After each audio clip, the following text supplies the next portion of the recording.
Hi, everybody. I'm Bryan Norcross. Luke Doris is working on TV this afternoon, but he'll be back here on the podcast soon. This is podcast number 9 of Hurricane Season 2020 and number 47 in our series. Today, we're going to talk to author Eric Jay Dolin about his new book, A Furious Sky, The 500-Year History of America's Hurricanes. Here's the book right there.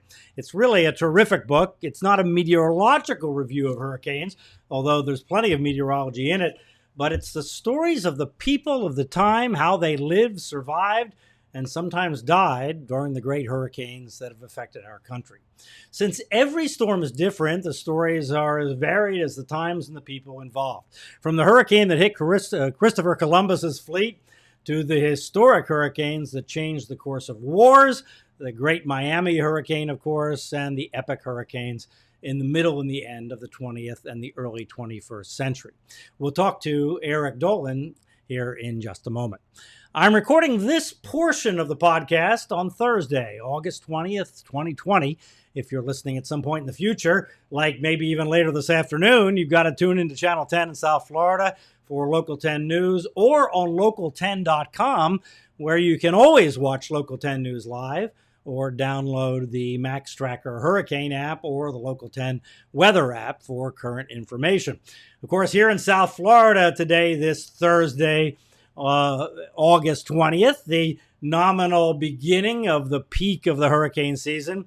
We're carefully watching what's now called Tropical Depression number 13, several hundred miles east of the Caribbean islands. The bottom line on this one is that the steering flow appears very well established, and it's likely to bring the system across or near the islands tomorrow and over the weekend and to the vicinity of Florida about Monday. What's completely murky is how strong it's going to be. The computer forecast models are kind of all over the place. There's also giant mountains right near the track that it's forecast to take in the Dominican Republic and over Cuba. So we have to be ready for fast-changing forecasts because a little wobble is going to make a tremendous amount of difference in how strong the storm is when it gets here. And we're not going to have like a whole lot of time for this thing to develop and to watch it as it approaches. This is not going to be an Irma-type situation where we sit here for days and days and days and talk about it. It's going to come on quickly, and there can be significant changes. And I won't be surprised if the forecast, which right now shows a strong tropical storm in our vicinity on Monday, doesn't change significantly. It may change significantly down, and it may change significantly up to a hurricane. So we need to be ready for all those possibilities. And we're not even sure what name it's going to get at the moment this Thursday morning, because there's another system in the Caribbean that's on the verge of developing as well.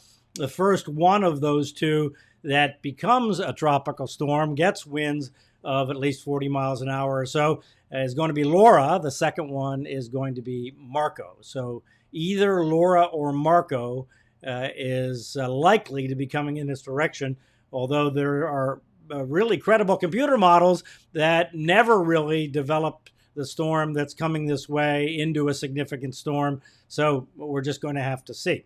The system that's in the Caribbean right now will likely develop today or tomorrow. If it never gets terribly strong, it'll likely track toward Mexico or South Texas.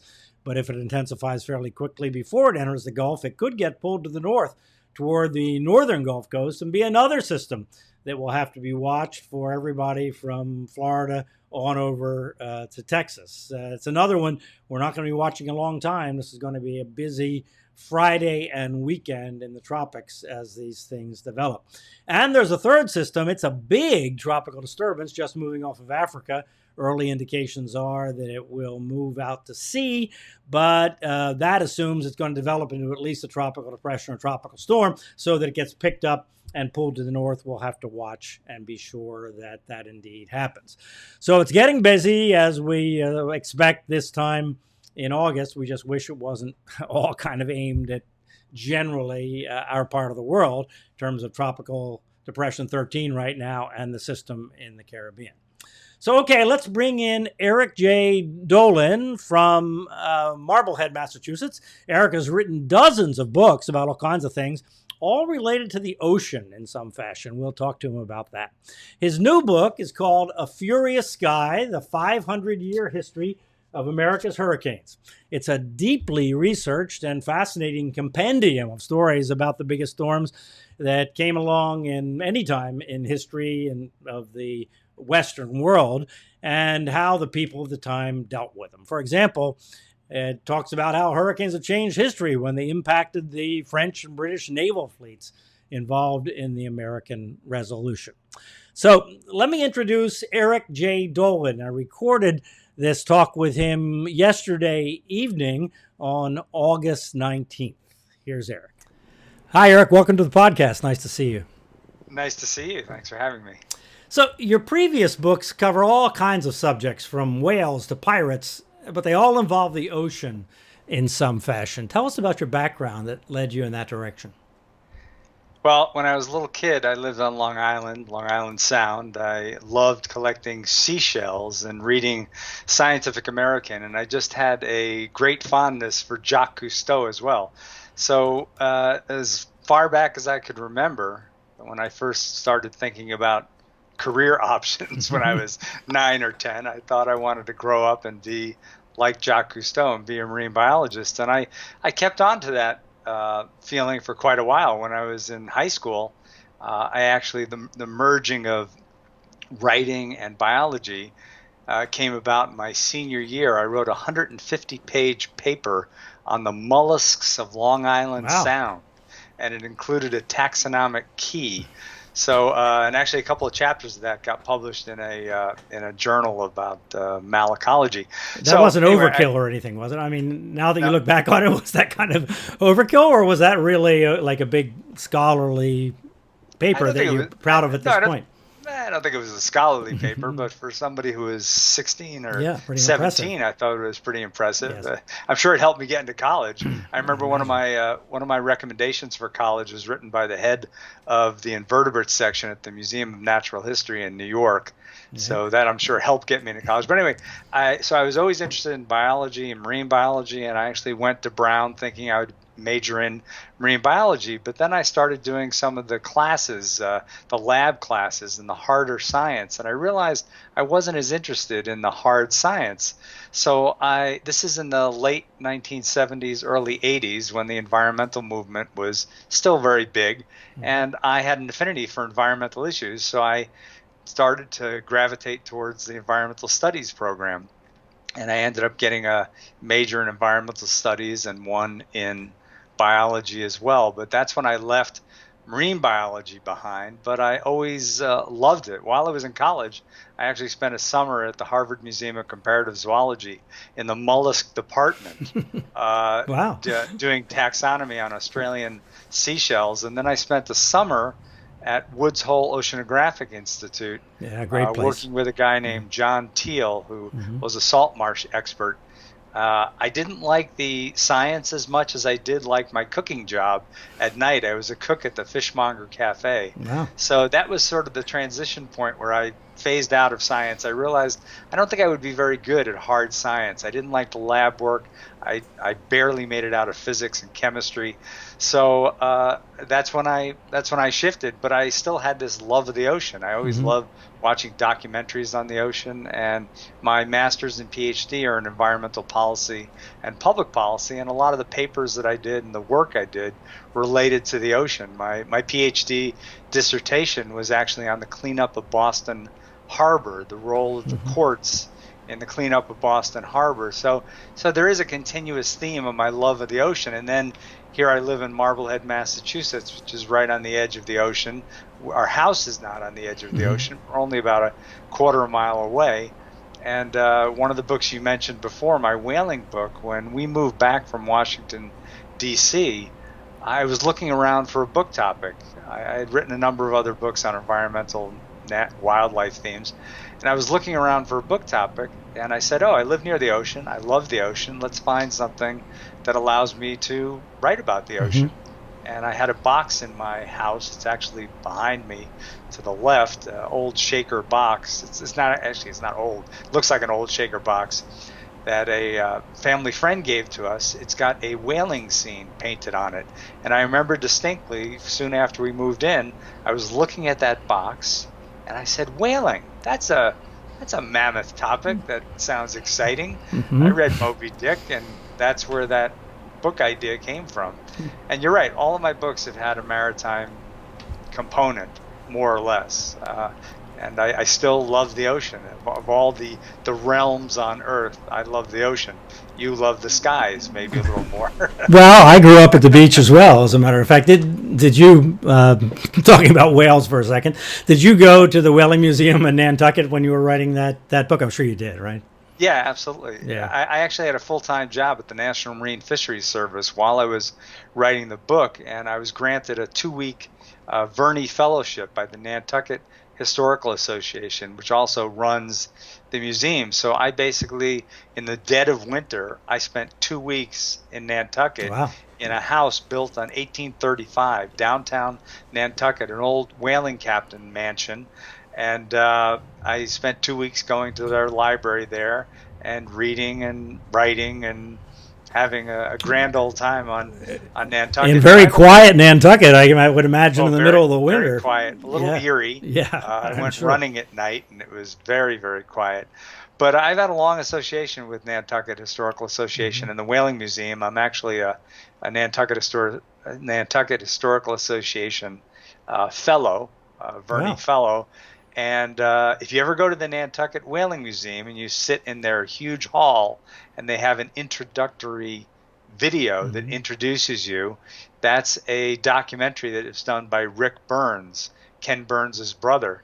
And I was one of the talking heads in it. So you'll see my head 30 feet tall.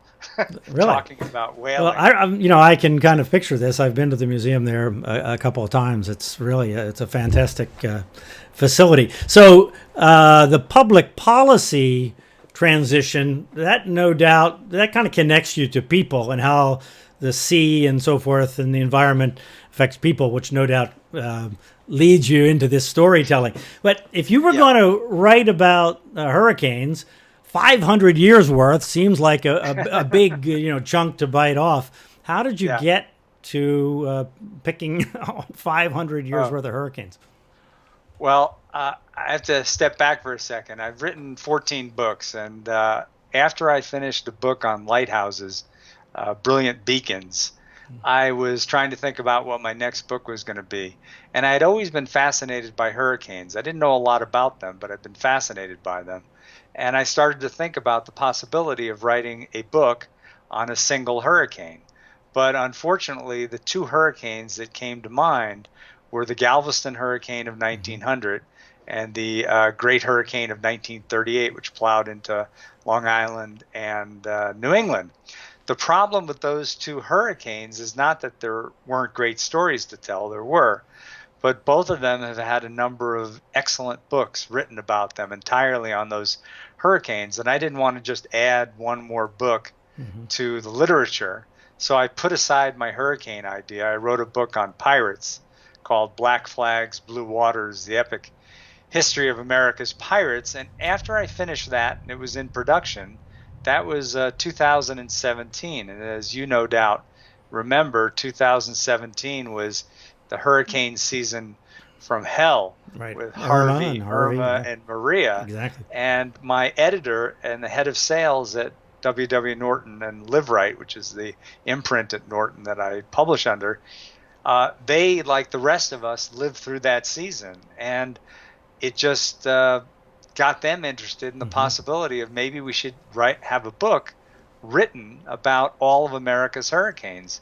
And when they thought of that, they immediately thought of me, because a lot of my books span many centuries and a lot of topics, and I have to work very hard to synthesize all that information. So they knew that I had the skill to write a story like this. All they needed to find out is if I wanted to write the story. So they wrote an email to my agent asking him if, would Eric like to write a history of America's hurricanes?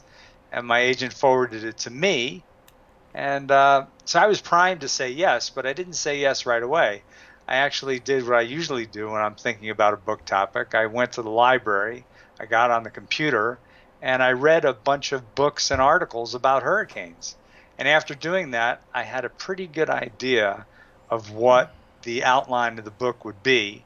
So I wrote a proposal, and the rest is history, as they say. So when you finally decide to go down this path, you had to have been overloaded with data. I mean, there's just data galore. Even on old hurricanes, there's data galore and stories. Yeah. In fact, your bibliography goes on for 2 pages in small type, or more than 2 pages in small type, listing That's pretty much selectively. Yeah, every hurricane book I could think of actually is in that bibliography. So how in the world did you keep all of that straight to compile it down into digestible stories about the storms?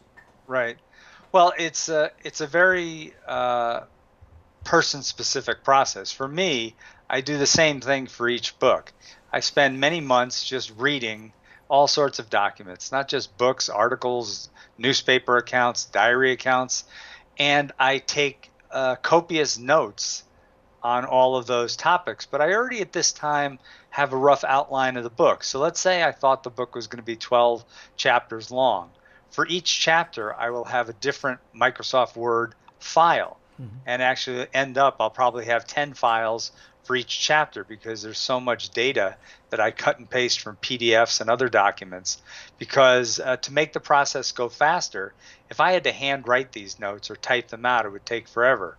So what I tend to do is, if I find a book or some publication that I know is going to help me write the book and has key information, I scan it and I turn it into a PDF. Mm-hmm. And then I open up.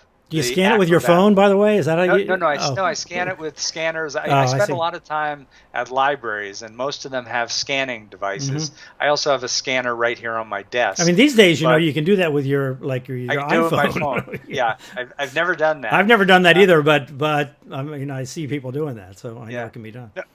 Well, I spend a lot of time at the Harvard Widener Library, because they have every book in the world, and they have these OptiScan devices, which basically have little cradles, and you can open up the book and you can scan 2 pages at a time into a many-page PDF. So what I'll do is I'll scan what I think I want to use, and then I'll come home, put it on my computer, open it up, and I'll read through the document again, and I'll cut pieces, little snippets out of it, and I'll put them into Word documents in order. So eventually, at the end of the research process, I may have hundreds of megabytes, I'm sure gigabytes, of information in my big folder, which is my book folder, and they're split apart based on chapter. So then what I have to start doing is go through each of those documents, read them once again, and at that point really decide what stories do I want to tell. And that's when it becomes pretty obvious if I have enough information.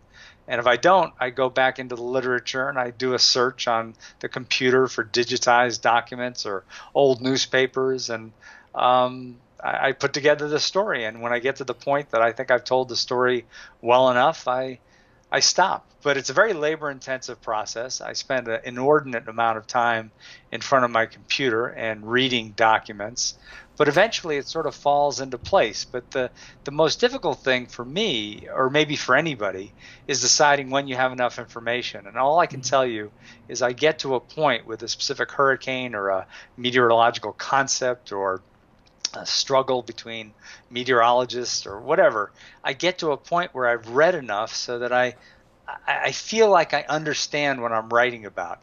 And unless you understand what you're writing about and have enough of a information background to say something intelligent, you're not going to be able to write very good text. Right. So the proof is that I write a chapter or a paragraph or a page that sounds right to me. That reflects what I've read, and I think it makes sense. So it's a very time-intensive process. It takes a lot of going back and forth, a lot of iteration. But it sounds like at the base, you have to get organized, right? If you're going to write a book this intense, you have to get organized. And what you described is a big version of what I did when I wrote the Hurricane Andrew book, right? And I was focused on one thing, but there were still many different chapters, different phases of the event, and trying to resurrect in my mind and through documents to just Right. be sure I had things in the right order and so forth. Was exactly a version of what you said. But one of the things that you had the benefit of that I didn't is you lived through it. This Yes, was your exactly. story. Exactly. So you have Yes. much more of a basic familiarity with it. For me, almost all of my books are on topics that I don't know a lot about. Yes, So which is just amazing, I must say. it just Really takes a lot of amazing. time for me to Yes. get competent. Yeah. And I don't know. It's just something I think I got pretty good at it when I was in my master's program, my PhD program. I mean, I wrote a lot of papers. Mm-hmm. I became very familiar with libraries and databases and data sources. And so that makes it easier. But in the end, there's nothing that replaces many long hours before we got on this conversation today. I was reading old books about the American Revolution, and I was reading about what was happening in Martinique and privateers that were being sent out from Martinique with the connivance of the French to molest the British. And I was just learning a lot about Martinique that I didn't know, and about the government there and the governor and the American agent there who connived with the governor to circumvent British. The British were complaining about these American privateers were coming out of Martinique and were attacking our ships. So I'm learning a lot about something I knew very little about. And there are entire books written about that. Behind me, over my shoulder, there are 2 books there. Entire books just written about this one guy, American agent, who was in Martinique, who played a big role in the American Revolution that I had never heard about before. But the same thing happened with hurricanes. And when I got to Hurricane Andrew, of course, I immediately saw your book, and that helped to ground me. Not only grounded me, it also put me in contact with you, so you were able to read my manuscript, which is very helpful.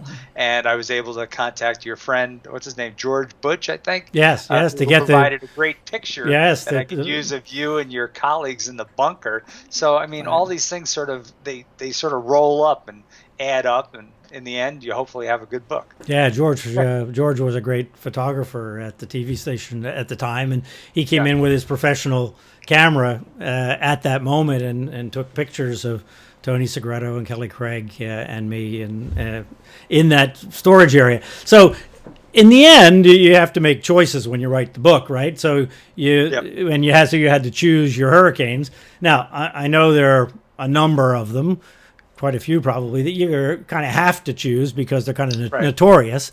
But were there some, do any stick in your mind that were tough ones or kind of on the bubble that you were debating on whether to put in or out? Or maybe that you wrote about and then decided, well, no, it really doesn't add? No, none comes to mind. I sort of made the selection process in my mind. So before I started writing about them, I had convinced myself that they were going to be included in the narrative. Of course, I read about many more hurricanes that are in the book. I'm trying to think if there was one. There was no hurricane that I wrote about extensively and then had to cut from the book, but there were many that I read about. Like one hurricane, there was a hurricane that occurred during the War of 1812 and sort of clobbered parts of Louisiana and the Gulf Coast. I didn't include that.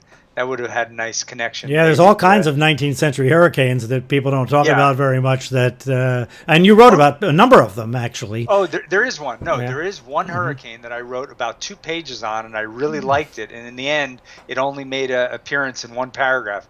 And I don't know if I'm saying it correctly, but you can correct me. There was a hurricane in the 1850s that hit Isle Dernier. Yeah, Ile Dernier in Louisiana. In Louisiana, yeah. And great story. I mean, I wrote like 2 or 3 really great pages because all these wealthy people were on the island. Right, they were having a big party on the island, and they were getting out of New Orleans because of it was nasty in New Orleans in the summertime, so nobody wanted to be yellow fever in the city in the summertime, and so they would go down to the barrier islands down there, which were dangerous come hurricane season, for sure. Yeah. So I did write about that. Yes. And that got cut. I just mentioned it briefly. I can't remember why it got cut. I think my editor wanted me to cut the book was getting too long. But this is unusual. This book I didn't cut nearly as much as like my whaling book. That was my first book with Norton and my first sort of big book. Before that I had written books that were smaller publishers. When I handed that in, that book was 175,000 words long. To give you a comparison, A Furious Sky is only about 108,000 words, I think, 110 maybe.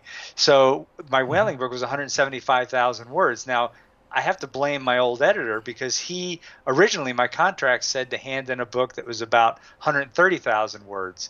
But he read the first half of it and he really liked it. He said, keep writing, add. So I added. And then when he got the 175,000 words, he read it and he goes, you got to cut about 40,000 words. So wow. I had to go through and that's not easy to do. That's once you've done it. No. It's not easy to edit yourself. Well, yeah. So as you've writing about these hurricanes, I mean, you focus the book really, I think, which is what makes it such a wonderful book, on the people that lived and died at the time of the storms. And there's plenty of stats in there, but it's really fundamentally about the people. So a lot of people that listen to this podcast are kind of weather weenies, or at least weather interested people. I mean, people are not generally going to listen to me if they're not interested in the weather, right? So let's talk about some of the weather forecasting that went on. And you start the book with the obvious place, with kind of the first big weather forecast from Christopher Columbus, who predicted a hurricane in 1502, which is almost really a fanciful story, I think. But how did he predict the weather, and give us the thumbnail of what happened? Well, I mean, according to this story, you and I have to disagree. I mean, there are a lot of contemporaneous accounts. Well, I'm just saying, I'm not saying it was made up. I'm just saying it seems almost fanciful. It's so Hollywood, right? I mean, it feels like somebody designed the story. Right. Yeah.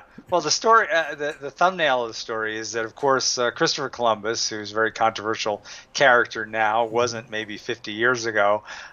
He had 4 journeys to the New World, and during his first 3 voyages, he interacted a lot with the local natives, and many times the interactions were horrific, particularly for the natives. However, he did communicate with many of them, and he heard about these massive storms because, of course, the people and the cultures who lived in the Caribbean had been dealing with hurricanes since time immemorial. So he heard about these storms. He probably experienced the outer effects of some of these storms. It's not clear. There's one storm that he did live through, but like on his second voyage or something, didn't he? Yeah, experience it or something. Second voyage, because but it might have been a tornado or something else. It was very quick duration, didn't last a long time, damaged some of his ships. So we're not exactly sure what it is. I don't think it was a hurricane, and I base that on what some other meteorologists had said about it.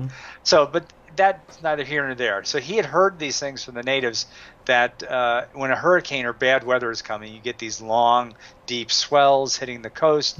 You have a brick red or red sky in the morning. There are high, wispy clouds. I'm sure he also heard from them, although I didn't see reference to this in any of the accounts. He probably heard from them that some of the animals act differently. So the birds might have moved someplace. Fish are acting a little bit differently, probably all because of barometric changes in the pressure. The swells, Or the swells. Yeah. So he sort of listened, and he took that into account. And then when he got there during his 4th voyage in the summer of 1502, he had been told by the king and queen of Spain to avoid Hispaniola, which is now Haiti and the Dominican Republic, and not to go into the port of Santo Domingo. Also, the governor there really disliked Columbus anyway. But when he there was a whole thing between them, right? It was a whole history that they were enemies, essentially. The enemies. Yeah. So he got to Hispaniola, and he suddenly noticed some of these signs. He said, bad weather's coming. And he had a particular reason for wanting not only to be able to go into Santo Domingo and protect his ships, but also to keep the governor from sending the 20-plus treasure ships back to Spain. Because one of those treasure ships was the diminutive Aguja, or the Needle, which had on board the gold and silver that Christopher Columbus had been promised by the king and queen. So he knew that he thought he knew that this hurricane was coming. Mm-hmm. He feared that if this fleet took off right now, it would encounter the hurricane and a lot of the ships would be damaged or sunk, potentially his ship as well with all of his money. So he pleaded with Governor Ovando not only to let him into Santo Domingo, but also not to send the fleet out. Well, Ovando totally dismissed his prediction and didn't let him into Santo Domingo. And as a result, Columbus just cruised along the coast, found another embayment to protect his 4 ships while this hurricane roared in. But before the hurricane roared in, Governor Ovando sent off the treasure fleet, and it rammed into the hurricane. And all the ships sank except for... Not all the ships. Almost all the ships. Oh, is that right? It wasn't all of them? 3 of them turned around and went back to Santo Domingo. Okay, it wasn't the total Hollywood ending. It wasn't total Hollywood. They made it back into Santo Domingo. But the Aguja, the ship with Columbus's money on board, did make it through to Spain. So when word got back to Ovando, this horrible thing that had happened, and then he realized that Columbus had predicted it, incidentally the first successful hurricane forecast in the Western Hemisphere by a European, and he accused Columbus of sorcery. And added to the mix was the fact that one of the people that went down and was killed was a guy named Bobadilla, who was the magistrate who just a few years before had put Columbus on trial in Hispaniola, had found him guilty of various infractions, and put him in chains on a boat back to Spain. So it all added up to somehow Columbus had brought down this hurricane to revenge himself. Some kind of Columbus karma going on with that story. It was really, I mean, it is an amazing story, and it's a great way to start the book. I would have started the book there too. And you had details in the story that I didn't know. So you mentioned a hurricane that I don't think gets enough discussion, and it's the 1821 storm that went over Norfolk actually, but it really went up the Jersey Shore, went right over New York City, as they say, the last Category 3 or above hurricane to hit New York City, although I don't think there's certainty on that. And it went over New England, very importantly, because there was a guy named William Redfield in Connecticut, I think, right, that didn't forecast it, but he became the name associated with that 1821 hurricane, which really, in many ways, kicked off tropical meteorology, even though there was some discussion of it before that. But anyway, talk about the 1821 hurricane and William Redfield. Yeah, William Redfield is an interesting character. He was sort of a self-taught man. His family moved out to Ohio. They left him behind when he was young. He apprenticed to a saddler in Cromwell, Connecticut, sort of in the middle of Connecticut. And he was a bit of an autodidact and a self-learner. And luckily there was a doctor in town who had a decent library and would let William read all these books on science. So he grew up to become a relatively successful store owner in the area. He married, he had some children. And then in 1821, I think it was in October if I remember correctly, this hurricane roared through. And he right about that time, his wife had given birth to another one of his sons. His wife died in childbirth. The son followed soon thereafter.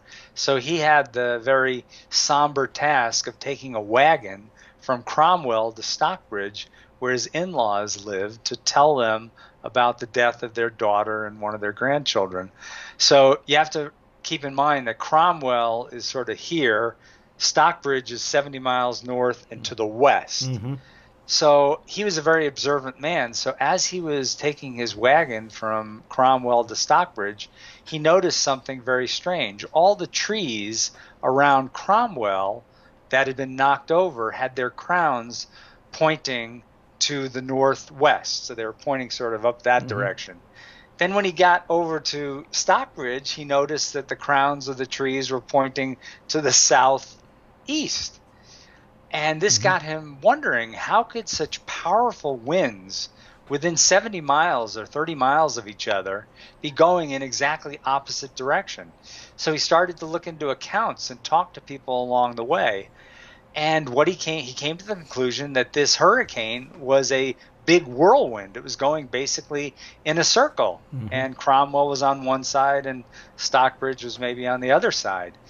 And he kept that secret to himself, and he spent about 10 years studying everything he could about hurricanes. And he came to his theoretical conclusion was basically that hurricanes are big circular storms, that they rotate counterclockwise in the northern hemisphere, clockwise in the southern hemisphere. They move. You can have winds contrary. I mean, all the basic sort of form of the hurricane. He didn't have all the mechanisms down pat as to why this was happening, but he knew a lot about hurricanes. And then in 1831, he was on a steamboat, actually one that he owned, and there was a professor from Yale, Denison Olmsted, also on the steamboat, and they started talking. Olmsted was a chemistry, I don't know if he's officially a meteorology professor, but he had a theory about hail formation that Redfield was interested in querying him about. And in conversation, Olmsted suddenly realized that he was in the presence of somebody who knew a lot about meteorology or the weather. So Redfield decided to tell him his theory about a hurricane. And Olmsted thought, this is fantastic. This is a big advancement in the field of meteorology. You have to publish it. And Redfield was reticent because he's not a professional. He felt he wouldn't be taken seriously. So finally he came to an agreement with Olmsted that Olmsted would help him publish the book in one of the premier journals of the time. And they did, and it caused quite a stir. A lot of people supported his theory of hurricanes. James Espy, as you know, another more professional meteorologist, had a different theory. He was a very smart guy, very talented. Stubborn. Stubborn, very stubborn. Yeah.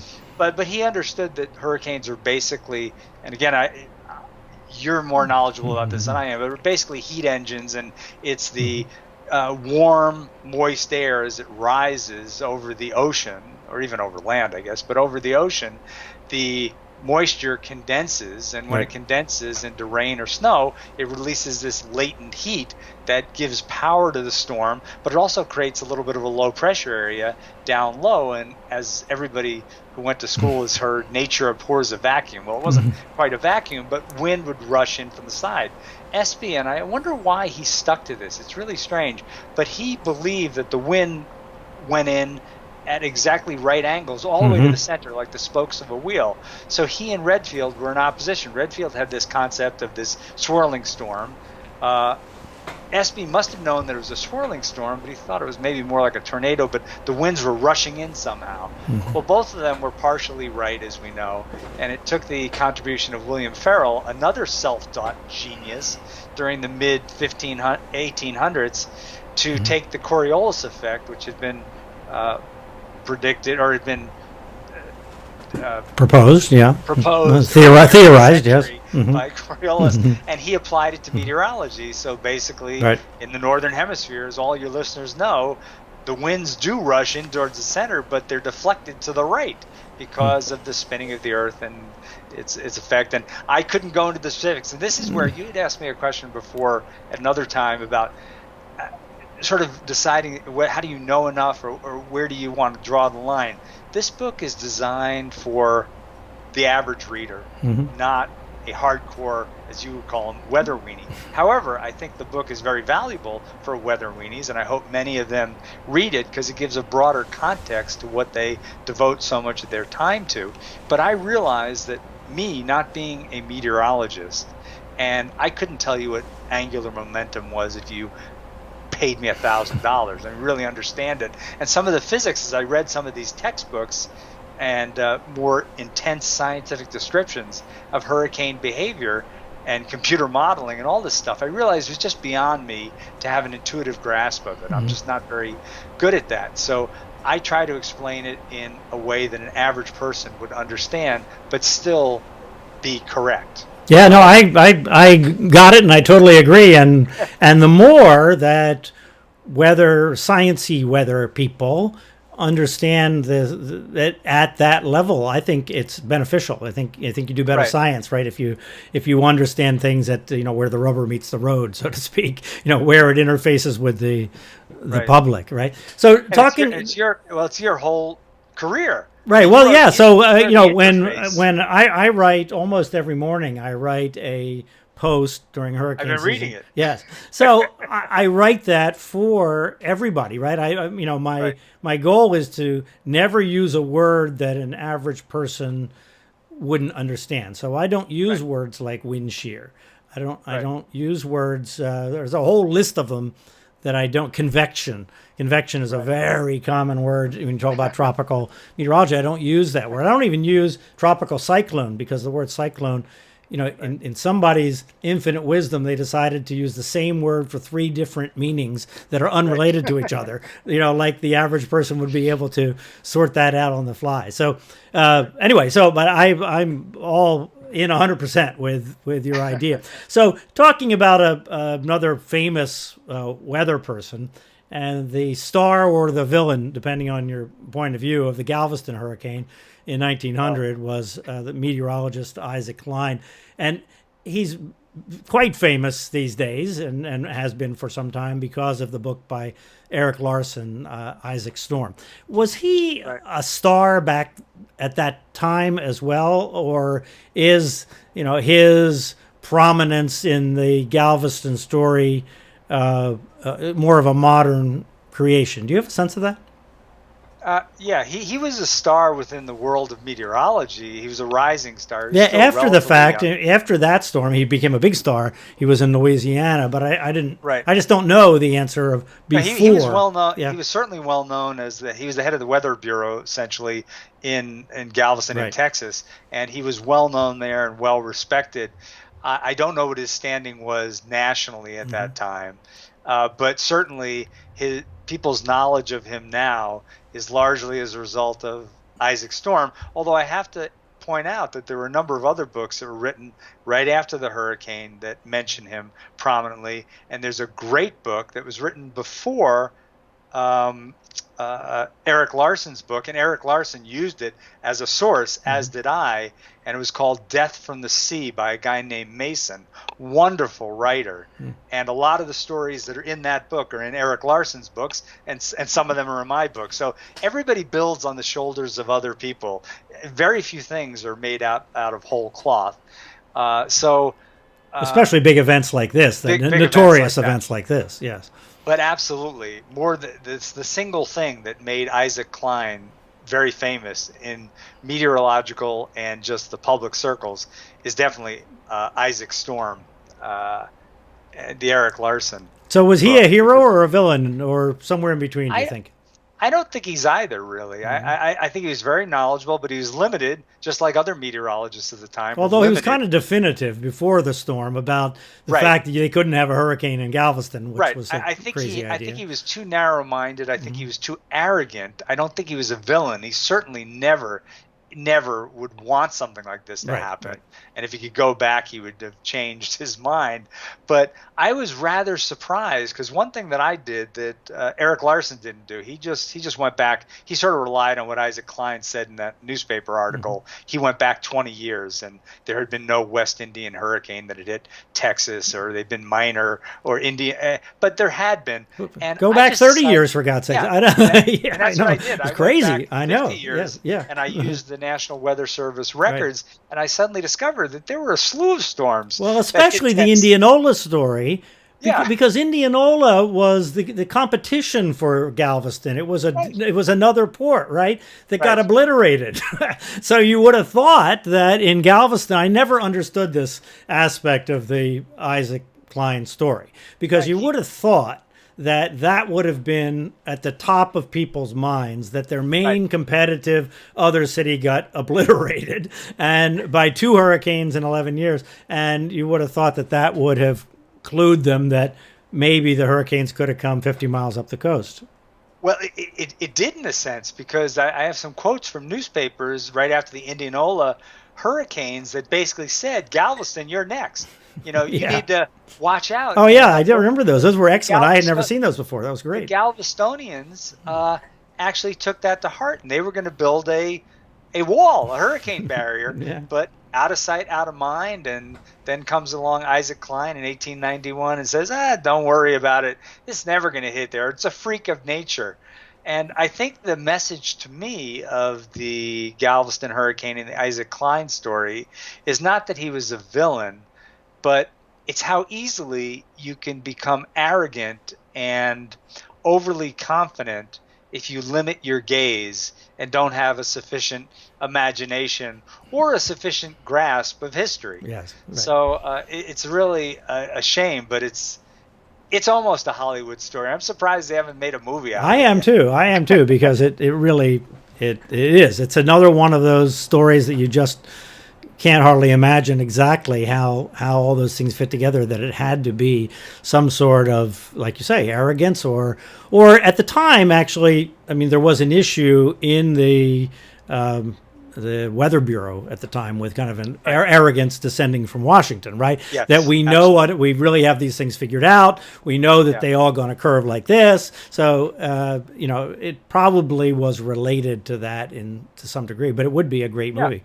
I agree. Yeah. So the local meteorologists at the time with the Weather Bureau, the predecessor to the National Weather Service, were kind of local stars in a lot of places, including here in Miami. There was a guy named Richard Gray who came here in 1911, and he was the meteorologist in charge at the Miami Weather Bureau office, which was in downtown Miami, in the great Miami hurricane of 1996, and that kind of epic 1926, yes, 1926, kind of an epic event.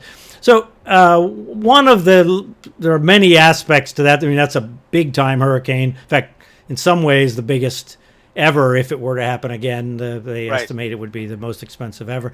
But the story of what happened when the eye came along, I think, is informative about, how challenging it was to communicate at the time. I mean, as you know, a major hurricane hadn't hit Miami for quite a few decades, and people do have a very short attention span. It actually had never. I mean, there had been a hurricane in 1906, but 1906 and 1926, Miami was a completely different place, and so in that interim, there had been no real significant storm in Miami. Right. So you're absolutely right. They didn't have the familiarity, their institutional knowledge, but also it's kind of surprising, nevertheless, that these people in Florida, which had been hit by other hurricanes, and there were other population centers and just the whole East Coast, that people in a coastal area in the tropics or in the subtropics would not have sort of understood the concept of a hurricane eye, which is pretty well known by then. And what happened, they have a description in the storm, and this guy Gray actually experienced it directly because the eye of the storm came over where his office was. And the eyes can last, you could tell me better than anybody, but eyes can last for quite some time. Sometimes they're very quick, but you can have 30, 40 minutes. Oh, easy, yeah. And I don't recall the 20, but it was long because it was a giant hurricane. It was a big, big hurricane that encompassed all of downtown Miami and more than half of Miami Beach, all at the same time. I mean, and for people that know South Florida, included what today is the Dadeland area, well south of town. I mean, all of that was in the eye of the hurricane. It was a giant in the eye, storm. It's beautiful. The eye is one of the most amazing meteorological structures I think that's out there, and it's very calm. And all of a sudden, people say, "Hey, the wind's dying down. I can see the sky. Maybe it could even be sunny." And they came out from hiding, and they thought it was all over. And unfortunately, a number of people went on some of the causeways from Miami Beach into Miami, and they got caught when the other side of the eye came by. Yeah, because they lost communications with Miami Beach, right? The phone lines went out, so people got washed off the causeways, and the second half was the worst part of that storm, in terms of the intensity of the wind and so forth. And I have to add something here because I've never lived through. I did a radio interview the other day with somebody in New Orleans, and she asked me, And actually, I've been asked this a number of times. She goes, "You wrote this book. You must have some personal tragic experience with a hurricane, right?" Well, unfortunately, or fortunately, the answer is no. I've never been where a hurricane has landfalled. I've lived in New York and New England my whole life, and we've seen the remnants of Sandy and Gloria and, Bob. But I don't know what it's like to live through a hurricane. And one of the things that writing this book did for me is it was like vicarious fear. I read so many accounts of people in pure terror or losing 30 members of their family and stuff. And I still viscerally, I can't really understand what it must feel like. But I've spoken to so many people who measure their life based on, before Camille, after Camille, before Andrew, after Andrew. And you must have had that experience. I mean, it must create an imprint on your mind that is so powerful. Oh, no question about it. And the people, I was fortunate enough to live close to downtown Miami, so I went home to my house. Didn't have power, and the yard was a mess, and there was a little bit of damage. But I mean, I wrote about it in the book. The big feeling I felt was guilt. That 7 miles away, my friends were. It was hell on earth down there, just that close, Right. And people that lived from there south, it was, it changed their lives. And people to this day talk about before Andrew and after Andrew. The other, there are many famous South Florida storms, but the 1926 Miami hurricane and the 1935 hurricane in the Florida Keys obviously are at the top of the list. That the 1935 storm came in, and what today we call the Upper Keys, although it was Islamorada and Matacumbe Key. So the story that I knew for years and years and years was that the forecasters who were in Jacksonville at the time, and really good forecasters and very dedicated people, essentially lost it because it was a small storm. And it was a small storm, so it was in the Straits of Florida between Cuba and the Keys. Everybody was watching the barometer like crazy.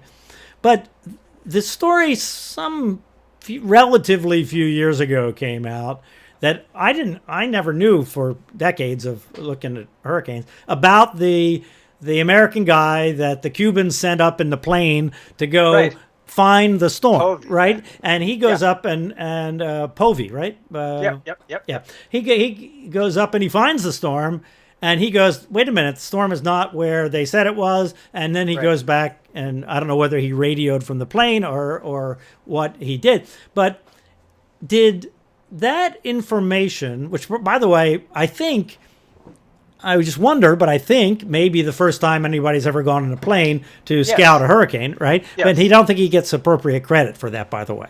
The guy in the 1943 hurricane that actually flew it into the plane, he gets all the credit in the Houston hurricane. But it's a little different. It's a little different thing. Very far away from the hurricane. He was scouting it. He's in a little biplane. I mean, he's in a little paper plane. But in any case, what I never understood really is, did that information that Povey found in terms of locating the storm farther north than the Weather Bureau was indicating it should be, and so forth, did that get to Jacksonville? Did they ever? They knew that. It did. The forecast. I don't view the people in Jacksonville as making a huge mistake. No, I don't think so either.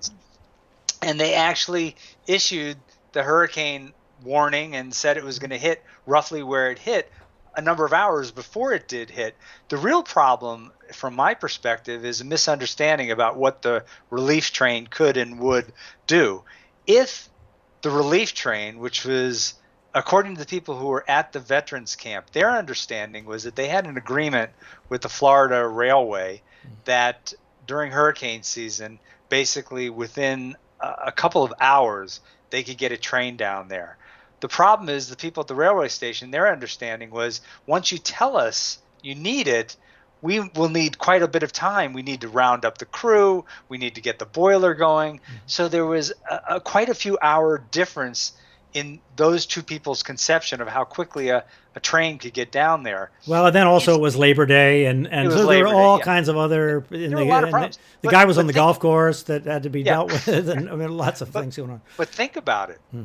The timing. If that train had just made it to the camps 2 hours earlier, which was possible, right. I believe most of those veterans would have been evacuated. They would have been on the train, and they would have been far enough north towards Homestead, to have survived, because it was a very compact storm. But we can't go and redo history. Right. And but there's no doubt that the Weather Bureau, and the people did have a tough time tracking this hurricane, because it was very small and it was this rapid intensification. And you can tell me, I read a couple of articles, not about this hurricane, but one of the things that meteorologists still are having a difficult time understanding is this intense, rapid intensification.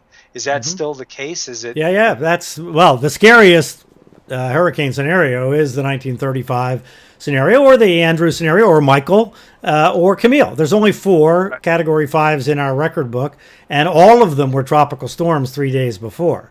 Right. And they all share the geometry of being relatively small, all relatively close in.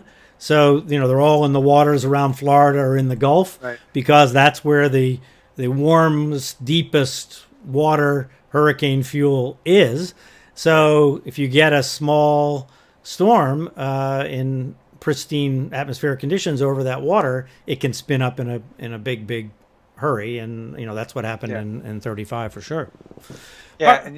Go ahead. No, go ahead. What were you going to say? Well, you mentioned before about the 1926 hurricane, and I think I have a footnote about that on the page, that an analysis of what would happen if that same hurricane hit Miami today, and it was close to $200 billion. Yeah, it's like $250 billion. So, there's of all the past storms, the people that have done this kind of calculation say that if that one were to happen again, that would be the most expensive hurricane of all time. There are a lot of over $100 billion storms in the list, by the way. So it's right.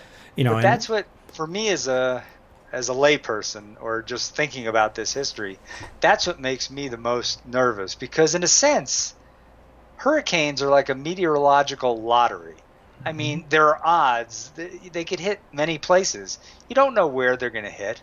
And a 50-mile shift is like night and day, depending on what part of the coast. Yeah, a 12-mile shift in Hurricane Andrew would have changed Miami forever. It wouldn't be the city it is today if it had been 12 miles farther north. So, yeah, it is. A lot of people up here in New England have been asking me, are we going to get another big hurricane like 38? And the answer is, I believe, yes, eventually we are. But when will we get it? I don't know. And the wild card, the thing that makes me even more nervous, is I watched a documentary the other day about the lobster fishery.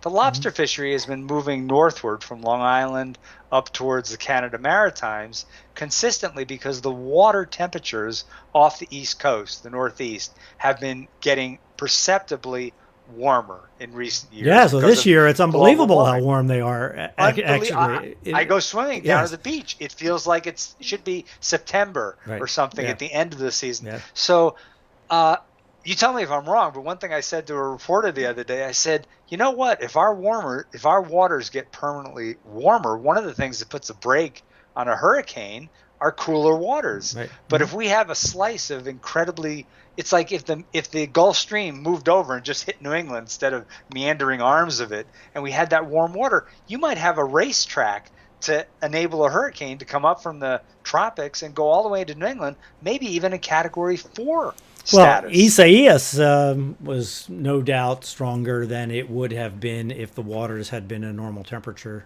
Just tracking kind of up the Jersey shore. So you talked about your neighborhood there. I was going to ask you, you tell the story about the great colonial hurricane of 1635 in the book, and a story about it. And I've read about that. It's an amazingly well-documented storm, considering it's 1635 and Europeans had only arrived there, 15 years before that. But do your neighbors have a sense of that? I mean, you live in Massachusetts, it's a big historical place, right? Everybody kind of knows something about history there. People that are history junkies maybe, but no, the average person around here, the only hurricane they know about in New England is, the ones that we talked about before, 38, or Gloria or Bob. And nobody talks about 1815 either, by the way. Nobody talks about 1815. Which was a big deal hurricane in New England. Here, I'll answer it a different way. Yeah. I'm a pretty smart guy. I've read a lot of books, history. I didn't go to school for history, but in writing my other books, I had to read tons of books about the 17th, 18th, and 19th centuries. Not once in all of my reading for all of my prior books did I ever run across an account that I can remember of the 1815 hurricane, the 1821 hurricane, the 1635 hurricane. It just wasn't mentioned. Right. So, no, most people are totally ignorant. And unfortunately, the up and coming generation, I have a lot of faith in them and the like.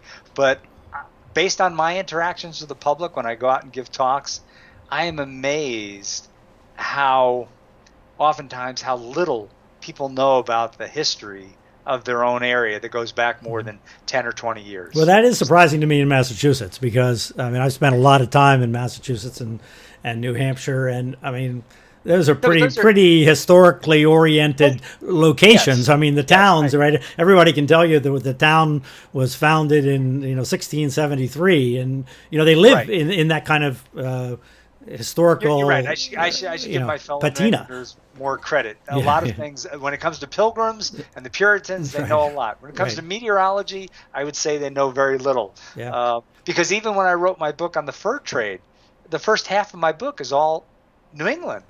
And I remember a number of people from New England, they had vaguely heard about the beaver trade in New England, but they had no idea that the beaver trade was even more important, I think, than whaling in some respects in charting the course for the colonies and charting the course for the evolution of the United States. So a lot of people have a superficial knowledge, and if you ask people around here about historic houses like the Lee Mansion downtown in Marblehead, or things that they see or museums they go to, yes, they do know a lot, especially people that are attuned to history. But some of the broader history, not so much. Well, I think Paul Revere and John Adams and Samuel Adams and all these people kind of crowded out a lot of the other history, right? Because we think of New England and we think in terms of Revolutionary War history, because one of the big events in New England history was Tambora, the volcano Tambora, right, which ended up driving people out of New England to settle in the Midwest because they had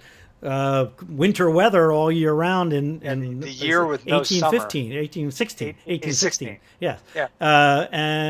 So that essentially created the Midwest and drove people out of New Hampshire and all the farming and so forth. So anyway, there's a lot of history in New England. So just to wrap up, you because it's important, I think, that we mention this. You touch in your book on climate and hurricanes. So among the scientists that you talked to, did you find a consensus among them about how the changing climate is affecting hurricanes and how hurricanes are likely to behave in the warmer world?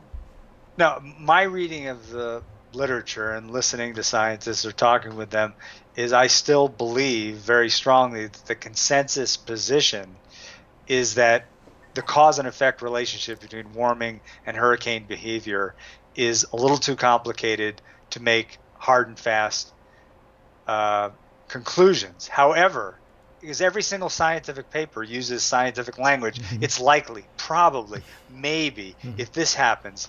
And that's sort of how scientists talk. But if you go beneath the surface and you take all of the information together, I think what is very clear to me as a layperson is that the evidence that future hurricanes are going to be different. We're not quite sure how, but are going to be different and likely, very likely, stronger and wetter. That's the only message I think you can take away from the hundreds of papers that have gone over the data and done computer modeling to answer those questions. They'll always caveat it with, well, we don't know. And some of the studies... Well, we're not 100% sure. We're not 100% sure. But they're pretty sure. It's more than 50% sure. And the way that I look at it, my background's public policy.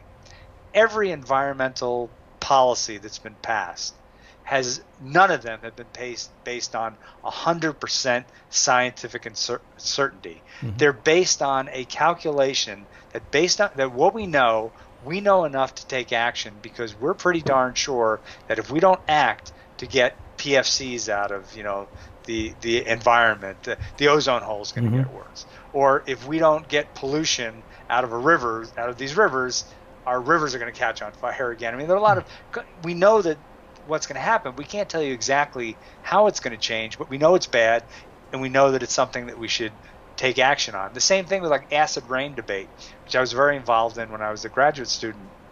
And I actually spent I spent 4 months working for a senator from Connecticut in Washington, D.C. on acid rain legislation in the early 80s. And there were a lot of predictions about how acidic precipitation had become and its impact. But the foresters that I knew and talked to, they couldn't tell you exactly what was going to happen to all those cedar trees or the trees on Mount Moosilauke in New Hampshire or whatever. They were seeing changes. They knew that it could get a lot worse, and that was enough for people to take action, to put scrubbers in smokestacks to get rid of sulfur dioxide and other things that contribute to acidic precipitation. I feel very strongly, if I was a senator or if I was the president, I have no problem throwing onto the heap of all the things we're concerned about with global warming to add hurricanes getting stronger and wetter. But you know what? There are some studies that show, as you well know, that maybe hurricanes are going to linger longer and they'll move more slowly. Well, that's even more concerning. Right. But there are also studies that indicate that maybe we'll have fewer hurricanes, but the ones we have will be monsters. Will be stronger, well, yes. That's a trade-off. Yeah. Well, I actually had Dr. Adam Sobel, who's professor at Columbia University.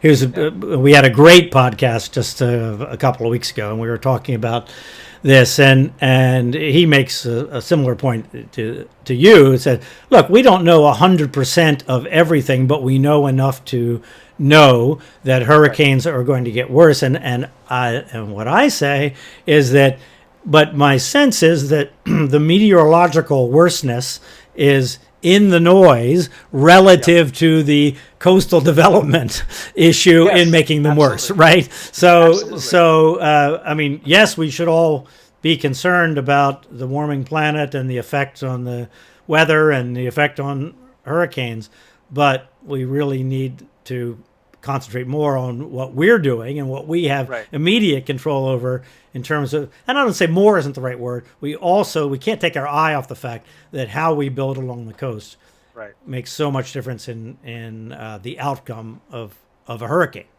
Oh, yeah. And whether there are stories for people like you to write about after the fact, right?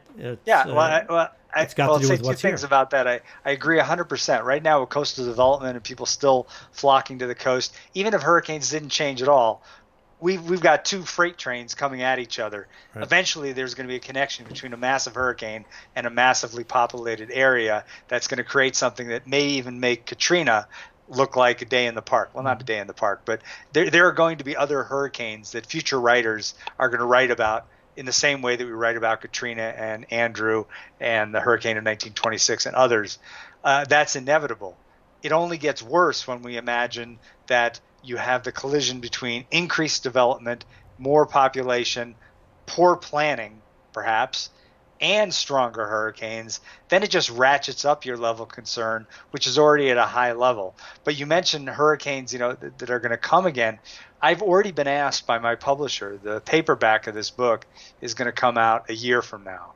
And I already was asked by my publisher, are you going to add something to the epilogue, if we have if this hurricane season turns out to be as bad as some people are predicting? And my answer is, yeah, sure, I'll add something. I hope that all the hurricanes miss us. Mm-hmm. I don't know what's going to happen the next, 83% of the hurricane season is still in front of us, I guess. So, but if this becomes a year like 2017, where it's a year of hurricanes and we get some whoppers, yeah, I'm going to write something new for the paper. And the other thing I think that's remarkable is, we think of 2017 as just being this kind of onslaught, which of course 2005 was as well. But if you go back to 1893 or 1886 or 1933, makes those years look easy You know, Right. when I used to read about historical hurricanes, I used to think, how in the world would we operate when it was like some sort of a shotgun full of hurricanes coming at us? You know, it's just a crazy thing. Well, Eric, thank you so much for your time. We went on longer than I intended, and I hope you sell a lot of books because I really fundamentally believe that the more people understand about the history of hurricanes, the better they are likely to be prepared for the hurricanes of the future. Thank you. Thank you for having me. And I agree with your sentiment 100%. Sell more books. Yeah. All right. Be well. Stay safe. Take care. Okay. Thank you. If you're interested in hurricanes, this is the book, A Furious Sky, The 500-Year History of America's Hurricanes. It's terrific. So next week on the podcast, we'll talk with Brian McNulty at the University of Miami's Rosenstiel School of Marine and Atmospheric Science, called RASMUS. If you follow meteorologists on Twitter, you see great information that Brian posts about hurricanes and about climate. He seems to keep the records on Virginia Key in Miami, where the temperatures keep going up and keep setting records. Also, Brian writes for the Washington Post Capital Weather Gang about hurricanes. So we'll have a lot to talk to him about. That'll be next Wednesday on the podcast. Stay informed this week, of course, in the tropics as we see what develops with Tropical Depression 13. That's our podcast for this week. Thanks to Eric Dolin for being with us. For Luke Doris, I'm Bryan Norcross. Have a good week. Stay safe, and please wear a mask.